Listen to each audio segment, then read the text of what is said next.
for a long time, 40 years plus, that we were using the Gleason scoring system. And that's a scoring system that historically started with numbers going from 1 to 10. And then we realized, Gleason score 1 to 5 are not cancer. And so then they just curtailed to say that Gleason score 6 to 10, these are the actual prostate cancers. So we have this Gleason scoring system that goes from 6 to 10. And so the Gleason scores 6, 7, 8, 9, or 10 prostate cancer. 10 is the worst. 6 is a very not bad prostate cancer. We usually don't treat the Gleason 6 prostate cancer if it's small. If you have a lot of Gleason 6 prostate cancer, we do treat it because there's a 75% chance that it actually has some of Gleason 7 in it. But that's a very niche topic.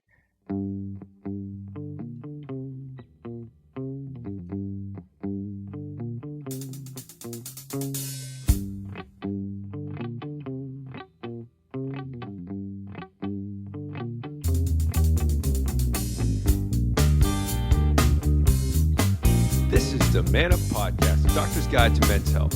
Each week on our podcast, we interview the top specialists of the field on various topics in men's health. You have questions that you are too afraid to ask, we have the answers. This week, our episode is titled, Getting the Prostate Biopsy Results, Part 3.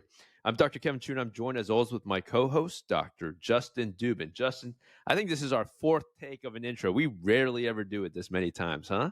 We rarely do it more than once, and I can't figure out my fucking camera, man. We bought the new equipment, just doesn't work for me. I'm an idiot. I think I'm officially an idiot. I don't understand why it doesn't record. We've invested a lot of time and money. Full disclosure. You know, we finally figured out the lens was not attached properly to the camera. So that was step one for you. That's on me, but the rest is not on me. That's true. Now we got to kind of figure out the computer integration part, but we're going to get it there, and you guys are going to love watching us in high definition on YouTube. You look great in high def. I look like ass, which is probably better for me at the end of the day, but it's all right. Who are we kidding? We're doing podcasts. We're really here for the voices. We shouldn't even be on camera, maybe. I don't know. We're pretty good looking. I'm not going to lie to you. That's true. That's actually very true. Yeah. Anyways, well, let's do a little catch up on the NFL. Your team sucks. My team sucks. We should just, I can't even watch my team. No, I made an announcement. I put it on Twitter and Instagram. I said, I was heavily consider going buy my grandpa, a lifelong Giants fan, buy him tickets. We're in Miami, to the Giants who are coming to town to play the Dolphins. And we both agreed it's not worth our time. It's not worth our money. I'm not paying for torture. It's just not worth it. So I made an announcement. I'm officially not going to the game. I don't know if anyone cared, but whatever. Well, but the Dolphins look awesome, though. It would have been a good crushing to watch. Well, I will pay for the Dolphins to crush someone that's just not my team. Like, I'm happy to go to a Dolphins game. Fact. That's a good point. That's a good point. I'm happy to go. I want to go to a Dolphins game. I probably will go to a Dolphins game, just not the Giants. Then that's torture. I don't want to pay for that. That's true. Well, look, there's always next year, I guess. I don't know. Yeah, but also the worst torture right now is figuring out this camera thing. It's just really sucked the life out of my soul. I will say for our viewers and listeners, I did see a glimpse of it when it was working. And Justin looked beautiful in HD. We recorded a whole episode, a whole intro, and it just didn't take it. So, I just don't know what to do anymore. Hey, if any listeners out there really good with this tech stuff, hit us up, DM us, Please. Let us know how we can connect the camera to a computer properly, It's just Anyways, let's talk, we've had 2 great episodes with Dr. Ahdoot talking prostate cancer, and, we kind of dig into it a little bit more now about the actual diagnosis and what it means, right, Justin? Yeah, so the thing here is that we've talked about, for a lot of people, it's been a thing where we want to know about screening. 2, we want to know what about that process of getting the biopsy. 3 is really what to think about and what to consider when we're talking about biopsy results, because there's a lot of things, there's a lot of numbers, Gleason score, grade group score, grade group number, high risk, low risk, intermediate risk. What are the options? What are we considering here, and how are we staging it, when we're talking about prostate cancer? And that's something that's really concerning for a lot of people. And that's where a lot of the stress comes. So I think that Dr. Ahdoot really does a great job breaking that down for us. That it's a hard subject matter. It's hard for us, me and you, Justin, also to discuss with our patients because there's so many prostate cancer is not just like like cancer by itself. There's so many levels to it, and for some patients, like I saw a really interesting Twitter. I guess there was a podium presentation at Western Section. Is one of these meetings for urologists, kind of talking about like, hey, should the lowest level of prostate cancer be called prostate cancer? And so, like that's how much nuance is in this disease process. Yeah, no, I think it's just so nuanced. It's one of the most researched fields, as we have learned throughout this series, that there's always new information and there's new things to consider in assessment and treatment, and deciding on staging. And Dr. Ahdoot has some opinions on some of this that we get into. It's very interesting. And one thing that I do want to highlight when we're talking about new ideas, new technologies, is this idea of the whole body MRI as a screening tool. And Kevin brings up that question, and it's something that I learned about during this talk because something I never really thought about for myself, but I will tell you, I'm having more and more patients come in showing me their whole body MRIs and saying, hey, I found this and this and this. Should I be concerned about this and this and this? Because I went through the whole body MRI as a screening tool. And I just wanted to hear Kevin's thoughts because I thought it was a really cool topic and very interesting to hear both your takes on it. Yeah, the MRI, like it's going to make it splash. You have so many companies out there that are basically offering this service for like subscription fees that you can basically pay and get a whole body MRI. And then you can it'll basically tell you if they find anything that's going on. You'll have a lot of discussion amongst doctors that say, this is not good. You're going to get overtreated. It's going to lead to overdiagnoses, and we're not going to really see much benefit from it. But who knows? Who knows if that's, I think personally, I think that's still debatable. I think, if the cost of this technology was extremely cheap and you could put it in everyone's house, and they would do it every morning, could there be possible benefit? Every morning? That's crazy, dude. You've seen Elysium. We know how that goes, right? That movie sucks. Really, it sucks hard. Hated it. It's a terrible movie, but I thought the whole idea of we're in this trend where everyone likes to monitor almost every single aspect of their body, And I think down the line we'll debate and we'll kind of talk about it. Like, is there benefits to that? Is there not? Like, if I check my T every day, is that going to do anything for me? Right? I don't know. But well, I have a huge opinion on that. I think it's I hate doing that. People love Whoop, people love all that stuff, and I don't have a problem with it. I think for a lot of stuff, your vitals and stuff. But I think that in today's day and age, like, testing your T when we know it varies every day based off of your so many things that are going on. I think general trends are good. I think it's just going to create more stress. It's like the same thing where I tell people, checking your weight every day. What the fuck is the benefit, right? It's like checking the stock market if you're in it for the long game. I think, So see, you think differently. People people I have opposing views. We should do this a whole episode. We should just do a whole episode just debating about tracking parameters of your body. Yeah, I think that'd be a good episode. I think that would be great, actually, because I'm not a fan, and it sounds like you're a big fan, and a lot of people really like it. I just can't get behind it too much. I don't know. Certain things, Stay tuned. Sponsored by Whoop. That actually be a good Sponsored episode. by Whoop. No.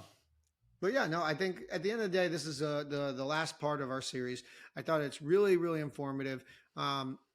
For a lot of people who are, either thinking about just going through that biopsy, thinking about the results, or trying to really understand their results in a better way. Because, the reality of the situation is this, we are doctors, we are there for you, but you only have a limited amount of time with your physician. And sometimes, going to the internet, going online and getting all these Gleason descriptions and trying to understand what the hell this really means, can be overwhelming. And I think we do a really good job, and Dr. Ahdoot does a really good job of shedding light on how we break down, the pathology, the staging, and understanding the aggressiveness of disease, which can help you, as a patient who unfortunately is diagnosed with prostate cancer, or a family member has prostate cancer, make an informed decision with what the next steps are, whether it's surgery, whether it's radiation, whether it's active surveillance, whether it's, cyber knife, whether it's, seeds. There's a lot of options out there. And I think understanding your disease the best way possible will really give you the best comfort in your decision. I think that was well put. I Thank think you. we should jump into our episode. Let's do it. As always, download, subscribe, give us a review, 5 stars. Always really appreciated. You can find us on iTunes. You can find us on Spotify. You can find us on Amazon Prime, YouTube as well. Subscribe. We really want to get our YouTube going. That's why we're investing in nice cameras, except mine sucks, or I suck probably. And then at the Man Up Pod on TikTok, Instagram, YouTube, or Twitter. Kev, what's our website? Our website's www.themanuppod.com. All right, guys. Thanks for listening and enjoy the episode. As men's health specialists, we know guys are shaving their balls. Yeah, we examine a lot of you, so we literally see it, but we also have the data showing it too. That's right. According to research, over 85% of men trim their pubes. Not only that, but research shows that over 70% of women prefer a partner with at least partially trimmed pubic hair. So guys, we know you're trimming the hedges, and we know that most women prefer you Manscape. So if you're going to shave your balls, why not use the best men's grooming kit around? We're talking about Manscaped. With the Manscaped Performance Package 4.0, you get the Lawnmower 4.0 with their all-new skin-safe electric trimmer that protects your balls from getting those cuts we've all had in the past. You also get the Weed Whacker 2.0 for trimming your nose and ear hairs. And let me tell you guys, we all need to do a better job of this. Yep, that's right. Kevin and I both have the performance package, and we really love it. Manscaping has never been easier for us. And for our listeners, we have a special promotion. Go to manscaped.com and enter promo code MANUP and get 20% off your first purchase. Go get your Manscaped products today. Your balls and your partner will thank you.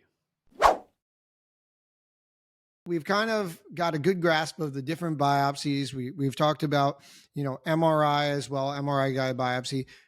Now you undergo the process, and unfortunately, you're diagnosed with cancer.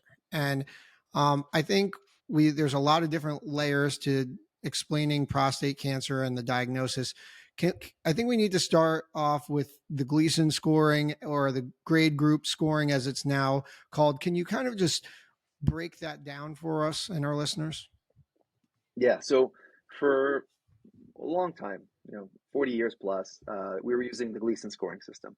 And that's a scoring system that historically started with numbers going from 1 to 10. And then we realized, Gleason score 1 to 5 are not cancer.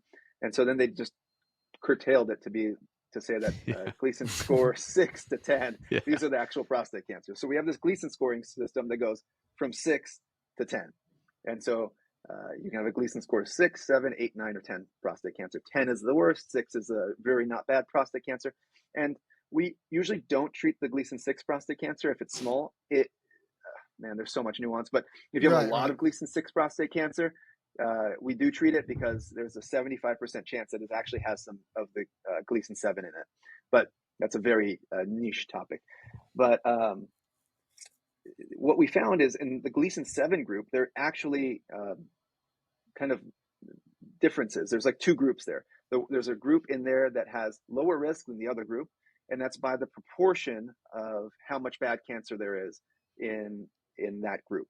So in order to clarify that, they made a new grading system, which is called grade groups, and those are from grade group 1 to 5, 5 being the worst, 1 being not so bad.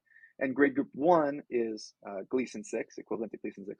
Grade group 2 is the low risk Gleason 7s. Grade group 3 is the high risk Gleason 7s. Grade group 4 is Gleason 8. And then grade group 5 is the worst cancers, Gleason 9 and 10. So in a way, it gives more of of a gradient of the acceleration of how bad a prostate cancer is. And then it groups the really bad cancers, the Gleason 9s and 10s, together in one, because they kind of both act about the same. That was a great summary of it. Every time I explain it to patients, the minute I start jumping to 6 to 10, they're always like, "Wait, where's 1 to 5?" When I just talk about Gleason, they're like, "Wait." And then I mean, we're not going to dig deep into it, but sometimes you see 2 numbers, and you're like, "Wait, am I adding the numbers? Is it like 1 bit?" So no, that was a fantastic explanation. So now we have an idea. You have an understanding of like the features of the prostate cancer, but how do we stage prostate cancer? Okay, so I have a big bone to pick with prostate cancer staging because, in my opinion, the clinical staging system is antiquated. Yes, absolutely. And I think it's garbage. Yeah, totally. So in our last episode, I talked about how we're like creating a database to try and look at some questions about finasteride use and prostate cancer detection. But the real reason why I started that database is because I want to create a new staging system to show that the way we're doing clinical staging for prostate cancer is overwhelmingly stupid. Wow, the Ahdoot staging system. Can't wait. Can't wait. But when you look at staging, we for all cancers, we do something called a clinical staging, which is essentially your doctor's best guess about how bad the cancer is. And then pathologic staging is once we get it out, what is the pathologist looking under a microscope telling you how advanced it is. And usually staging gets worse as a cancer grows outside of the organ it originates in and out into other organs or out beyond the capsule, because most organs have some sort of capsule around them. Right. And so the pathologic staging system makes a lot of sense. Is it confined in the organ on one side? Is it confined in the organ? Is it on both sides? Is it not confined in the organ? It's starting to grow out. And has it grown out and then invaded into other structures or spread to lymph nodes or spread to or metastasized to bones or organs? And so that's our pathologic staging system. And that is fine. It's great. It works very well. The clinical staging system is still based on a bunch of rectal exams. And if you go back to our previous talk, we talked about how the rectal exam is kind of not that useful. Right. MRI has completely replaced it, in my opinion. I think Justin Dubin agrees with me on that. So Dubin et al. It's just a completely, he's even written papers on it. It's a completely antiquated way of looking at things. And basically it's like, if you're clinical stage 1, we accidentally found your prostate cancer while we were treating your enlarged prostate. Stage 2, we diagnosed it because your PSA was elevated, or we did a rectal exam and we found something. Stage 3 is like, that we can feel the prostate cancer growing out of the prostate. And that's just like very unlikely to happen. Yeah. And like stage 4 is you can feel it growing into another organ, and see it growing into another organ. And when we look at like all these papers, like I've written numerous papers, and the first table in every paper is like, this is a summary of the demographics of our patients. And you put their clinical staging. It's like everybody is clinical stage, like, T2, because everybody was diagnosed by an elevated PSA. It's overwhelmingly the case. It's completely worthless. So, basically your clinical stage, it doesn't matter. Don't even bother asking your doctor what your clinical stage is. You really want to know, these are the factors that actually make a difference. What's my Gleason score or my grade group? The higher the number, the more dangerous it is. Has the cancer spread anywhere? We should talk about that, because there's better ways of looking for that. And has the prostate grown out of the capsule? And an MRI can answer that for you usually. Now, those pieces of information are the best. No, it's a great summary, because I agree. I think, very rarely do we ask what the stage. It's one of the few cancers we're never really asking what stage it is. We're asking a Gleason score or at least a risk stratification. And that kind of leaves me to my next question.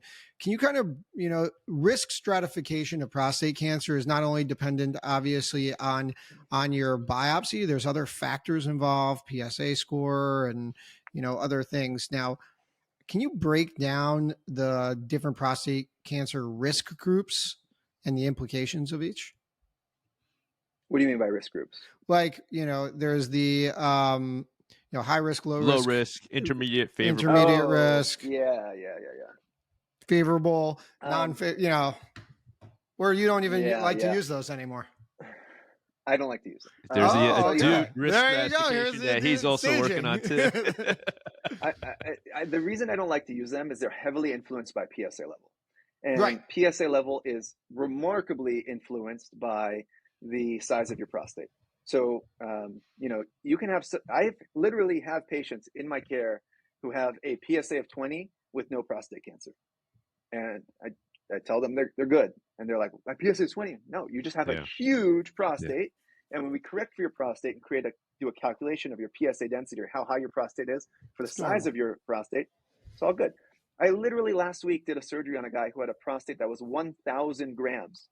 It's awesome. 1,000 grams. You can imagine his PSA was way above 20. Just But a he had little bit, right? Like 21. yeah, he had a huge outlier in terms of prostate size, and he didn't have prostate cancer. He didn't need a prostate cancer treatment. He needed a prostate debulking treatment. So all of these risk stratification things are all based on the old world before we had MRI and all that stuff, and they simplify them because, if you're trying to calculate a PSA density for everyone, it's confusing. It's more calculations. The more steps a person has to make, the more likely there are errors. So these all basically will risk stratify you based on your Gleason score and your PSA. And I think once you have a cancer diagnosis, the PSA is inconsistently valuable. Like it can be hugely valuable, but it requires some nuance. And if you're going to create a nomogram to say, if your PSA is this, you're in this category, that you'll miss some of the nuance.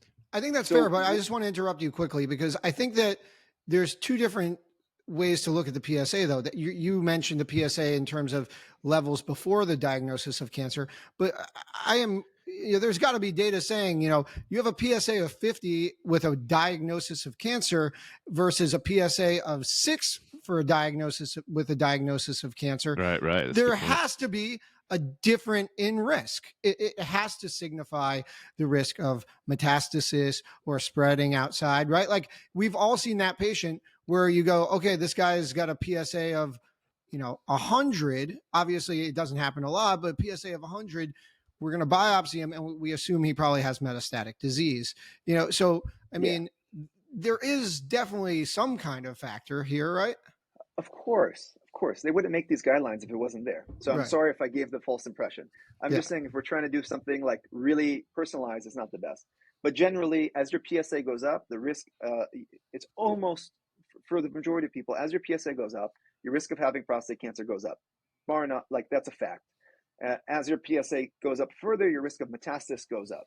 And just like you said, those people with a PSA above 100, like that is a almost certainty of having metastatic prostate cancer, or at least locally advanced prostate cancer.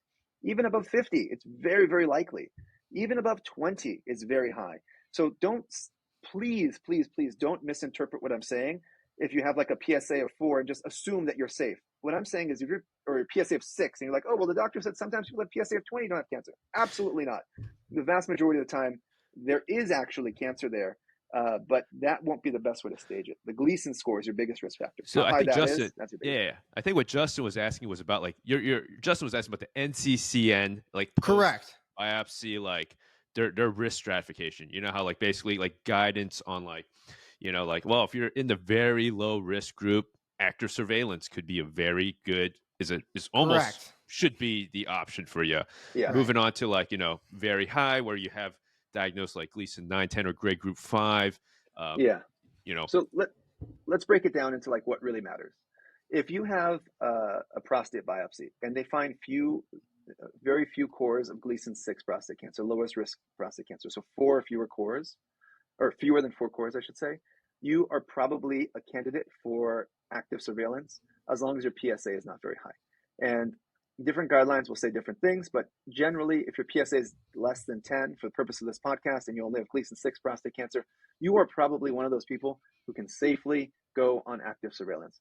Active surveillance means that you see your doctor on a regular basis to get PSA checks, and they probably do biopsies every once in a while or MRIs every once in a while to see if your cancer is evolving or staying stable. If it stays stable and it's Gleason 6 or grade group 1, it is almost it's like very, very, very low chance of causing you any harm in your life. And that's very important to know because that's like a third of prostate cancer diagnoses. That's the big thing. Once you start going up to grade group 2 prostate cancer, or these Gleason 7s, and the low risk Gleason 7s, you can consider surveillance for that, especially if it's like 1 core positive. But now you're starting to get into cancer that has the risk of metastasizing. And so the studies aren't that robust in terms of there aren't that many people who've been on active surveillance for grade group 2 prostate cancer yet. But at around 15 years out on surveillance, you're going to get around 10, 15% risk of metastasis. So it's not a risk-free proposition. And we know that those people with these Gleason 7 prostate cancers from the Scandinavian Prostate Cancer Research Group Study 4 and the PROMISE trial, that those people do have prostate cancer mortality risk. And so doing nothing in those cohorts does lead to risk of dying from prostate cancer, but the risk really only starts to become substantial at around 10 to 15 years out. So you'll find that your doctor, if they're being very thoughtful, will encourage you to watch those cancers if you're quite old. Like if you're 75 and diagnosed with a grade group 2 prostate cancer, probably going to be like, dude, just it's very unlikely to cause a problem because something else will likely kill you first. Even if you're 70, that might be the choice. Sometimes if you're 65 and you're not in good health, that might be the choice. But once you start getting above like grade group 2 and you start getting the grade group 3, 4, 5, these are the ones where like you don't watch them. This is like, let's spring for treatment. And it's kind of like almost like a line in the sand there. And once you get above grade group 3, I really don't feel comfortable watching you anymore. I think the risk of metastasis is too high unless your life expectancy is short, less than 10 years, depending on the context. I mean, and the important thing here is, the diagnosis of prostate cancer, it's not like you have 3 months in general, like, unless it's like insanely metastatic disease or something like that. You're not getting the biopsy results, and you're not getting you have 3 months to live kind of thing. And I think that's an important point to also make with kind of how you broke this down. We're still talking about, should we do surgery or should we do an intervention based off of, are you going to be here 10 years from now, 5 years from now? So I think that, I'm trying to put a positive spin on this, it's not necessarily a death sentence is my point. Absolutely not. And in fact, this is a topic I bring up a lot with patients. Is like, okay, we just did your biopsy, we found cancer. And I often will conclude the conversation by saying, look, we have data looking at people who get diagnosed with prostate cancer who go to surgery immediately versus those who wait 6 months, meaning they wait a full 6 months before treatment. And even in the highest risk cohorts, there is no difference in the outcome between these two groups. Therefore, when you are diagnosed with prostate cancer, do not feel a sense of panic to run to surgery as soon as possible. That's a great point. Because you may cause yourself harm in the process. It's actually a great opportunity to go educate yourself, perhaps get a second opinion, talk with a radiation oncologist to see if radiation might be better for you than surgery. Fantastic Talk point. to someone who's at a referral center who does these surgeries all the time if you're in an area where you don't have access to that. Because I hope we get to talk about this, but there are differences in outcomes based on the skill of your surgeon, the technique they use, and the person who's in community who does one prostatectomy, let's say a year or two a year, probably is unlikely, and the data shows this, to have as good outcomes as the person who's doing literally two prostates a day, for their operative days. So like they may do 2 or 3 prostatectomies a week, which is like the highest end volume. So yeah, that's all. I'm just trying to say, like, no, it's a great point. Rush, take your time. No, it's a really important point. Think about it. You don't have to freak out and this needs to be out now. I don't care. You're right. It is a more insidious, slow growing disease for the most part, that you do have time to think about it.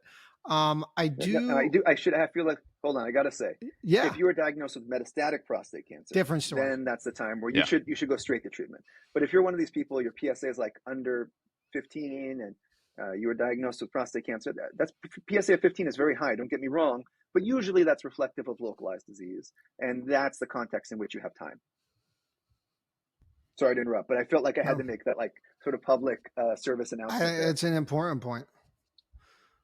So, I mean, I think at this point, I think we have to treatment options, all that stuff is going to be a completely different episode. We could sit about we're going to have a prostatectomy episode. We're going to have a radiation. You know, these are very, very, there's so much data. There's so many factors, so many things to think about, but I will definitely have you on like for choosing, like we already talked about, like choosing your right physician, choosing, you know, looking at the data, how to do proper research. I think you're a great resource for that.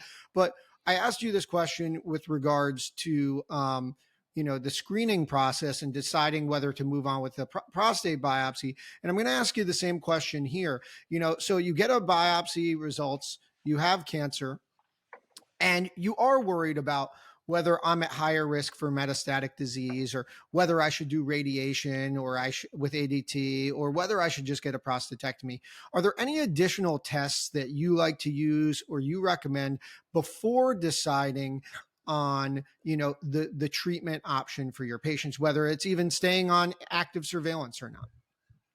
Yeah. So first thing I do is, if you did not get an MRI prior to your biopsy, I get an MRI first. That will give us an idea if the cancer is growing out of the boundary of the prostate or not. It gives you an idea if surgery is likely to be curative. Someone's got prostate cancer that's growing way outside the boundary of the prostate, that reduces the likelihood of surgery alone being curative. And having that information is very informative in making your choices. Second is, you want to see, has the prostate cancer spread? Like that's a really big question. If the cancer is spread, then you're having a different discussion about how to control cancer that's spread versus cancer that's only in one spot, like the prostate. And historically, we used to do a bone scan and a CT scan. Right. But yeah, in the last few years, you guys know all about the huge change. There's now a PET scan that's designed specifically for prostate cancer called the PSMA PET. The PSMA PET has much higher detections of prostate cancer metastasis relative to the combination of a bone scan and a CT. So it's better than 2 scans previously. It results in 1/2 the radiation dose of the bone scan and the CT. So it's like hitting a home run on all aspects. It's 1 test instead of 2, less radiation dose, and better at detecting metastasis. And it detects metastasis at a lower rate. I like to get these before surgery because, 1, it rules out metastasis, and number 2, which is really important, overlooked by a lot of people, is it identifies the cancer in the prostate. And the reason why this is important is because not every prostate cancer produces PSMA. So should you ever have a recurrence later in your life, you want to know if that PSMA scan is able to detect your prostate cancer or not. And if you get the scan before surgery and it shows no cancer in your prostate, but you have a biopsy confirming there was cancer in the prostate, then that means you are one of those exceptions where the PSMA PET scan is an unreliable detector of prostate cancer in your case. And should you ever be worried about prostate cancer recurrence, then you do not. Very nuanced. That's interesting. Yeah. That's crazy. That's something I'm learning right now, and that's an awesome point. That is fantastic. So, you know, something just, you know, our listeners definitely learn a lot. I'm learning a lot right now. So I should document then if, like, you know, I'm taking care of a patient with prostate cancer, and, you know, we do the, you know, workup, metastatic workup, and if I don't see PSMA in their prostate, I should document them. I know, like, Absolutely. Wow. Absolutely. Now, so I have a guy. Go ahead. I just saw a guy, like, and he's doing great, but he had a normal PSA. I mean, I don't want to share this story because it's an outlier. I feel like I'll scare people. Yeah, just don't do it. Don't do it. Yeah. I mean, like, anyway, I saw a guy who had cancer that was not expressing PSMA. And so for him, I'm like, look, I got your PSMA PET scan. I can't even see the cancer in your prostate. So we got to go old school. So we went bone scan CT, showed no cancer, took out his prostate. He's doing great. He's happy. He's doing fantastic. But, you know, there are exceptions, and it's good to know if you're the exception. So you can be your own control. Is this another one where this scan and this imaging is accessible to a limited amount of people right now? Once again, this is an important thing because I think for a lot of people, that bone scan and that CT are going to be the standard of care, or the MRI of your prostate. They are still going to be the standard of care for most people. So don't leave this and say, I got to get a PSMA like test. Otherwise I'm not proceeding with my care, because I think we always have to have this context with everything we're talking about. Yeah. So my view on all this is, like, I had my father had a brain tumor. He died of cancer. And in that process, I wanted to do everything I could to help him get the best care out there. And I was like a first-year medical student. I didn't know enough to be able to really make a difference. I just was there to support him.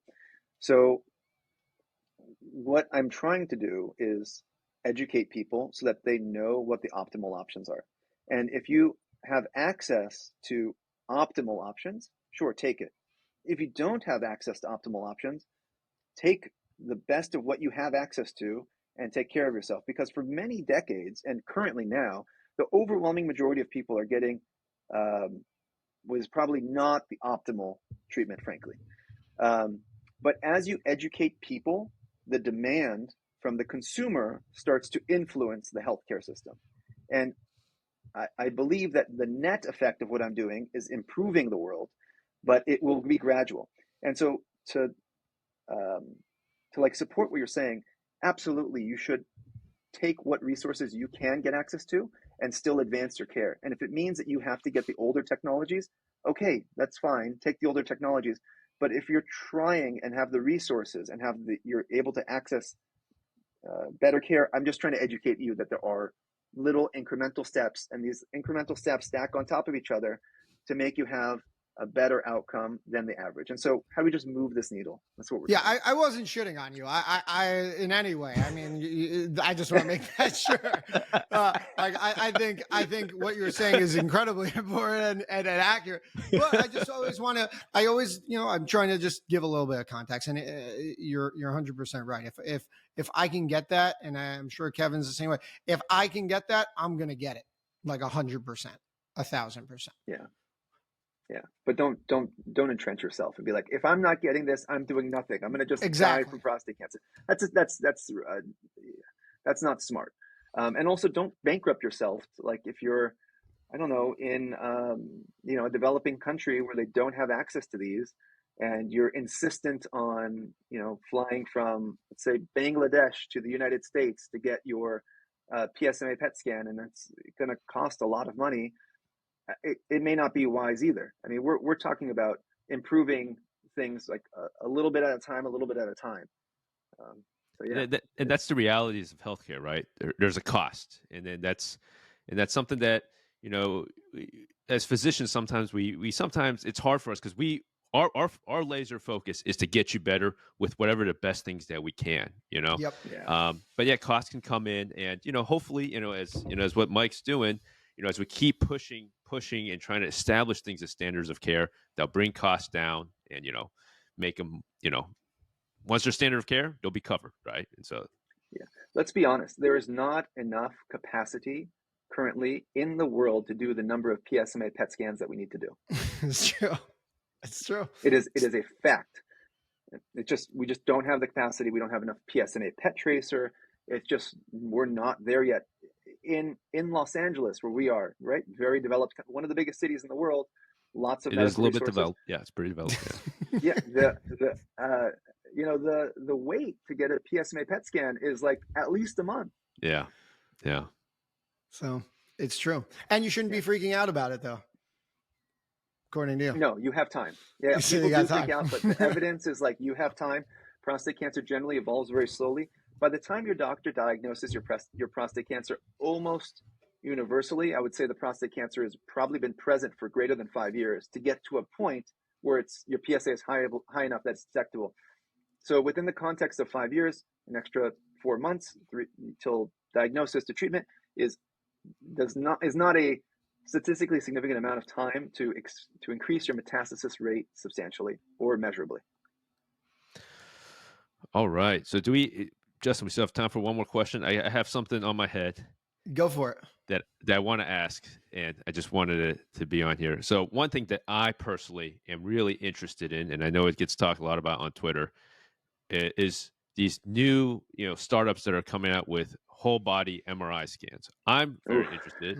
I have family history of not prostate cancer, of pancreatic cancer. So I have it to kind of get into it. Now, just we could dig into it so much, but I just want you can you detect, can you use that as it's not a really dedicated MRI prostate, but can you detect lesions with these whole body MRIs that are done in like 30, 40 minutes?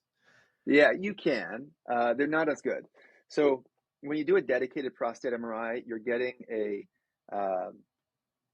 like a very focused image that takes a small field. It basically zooms in on the prostate and then does these special sequences that help look for prostate cancer. And these fast MRIs that are whole body never do these zoomed in sequences, and they don't give you high resolution. So they tend to not be great. In addition, almost the entirety of our literature looking at prostate cancer risk is in people with PSAs that are elevated above 4. So when you consider that most of the people who get these scans have probably a normal PSA, now you're interpreting an imaging finding outside of the context of all of their data, because all of our data has people that are high risk. So I literally just saw someone 2 weeks ago who had a whole body MRI at one of these places. The whole body MRI said, you very likely have prostate cancer. We found something very concerning. His PSA was literally 0.4. And I was like, okay, the only way this is the case is if you have one of those very, very uncommon cases of prostate cancer where the prostate doesn't produce PSA. I'm like, all right, so let's get a dedicated MRI of the prostate. We did that. Dedicated MRI of the prostate came back. They're like, this is normal. Like they just had a grainy image of the prostate. No one contextualized it within the context of his PSA. And that was just it. It was just like, so I'm very interested in this topic because I've thought about doing clinical trials in whole body MR, and there's data for this. Like there's data for everything these days, I feel like. And the rates of incidental findings with whole body MR are very high, with the vast majority of patients, like greater than 9 out of 10 patients, having an incidental finding of something in their MRI. And most of those things are not oncologically related. And the yield of cancer detection with the whole body MRI is optimized at around 65 years old with a 3% cancer detection rate. That's actually really high in one study done in the UK. So, should a 20-year-old be going and getting a whole body MRI? It's highly unlikely to result in the detection of something that's going to be oncologically relevant, meaning cancer related and significant. And it is very likely to find something incidental that may cause you some anxiety. And as you go up in age, the value of these whole body imaging scans increases, but from a population basis, never gets to the place where it's even close to being cost effective to do for a whole population. So your insurance company is going to say, no, don't do it.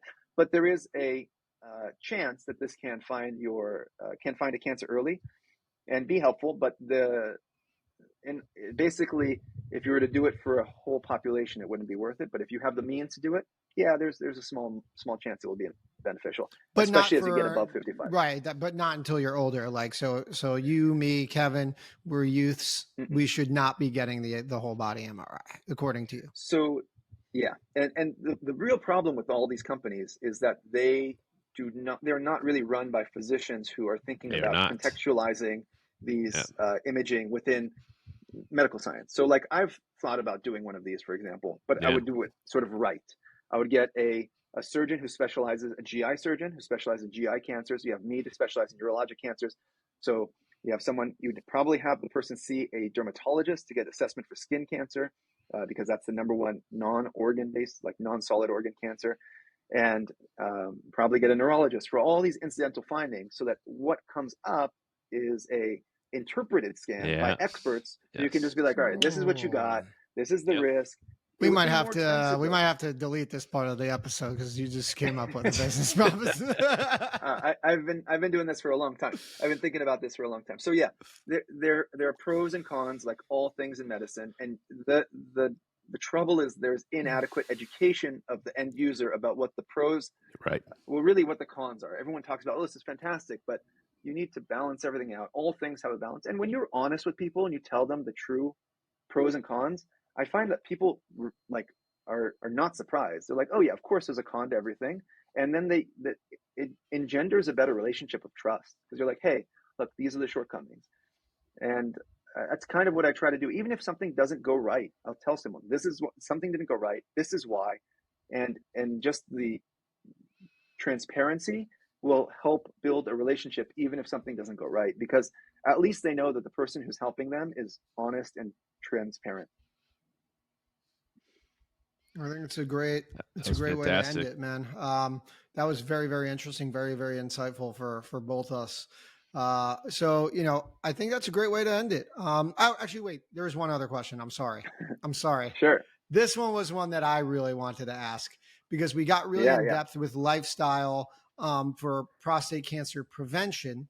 Now, if you do have prostate cancer, we talked about vegan diet, we talked about pescatarian diet. If you do have prostate cancer, you're diagnosed with prostate cancer, are there any lifestyle changes that I can make to reduce my chances of dying from prostate cancer or having it spread or having a worse prognosis at the end of the day?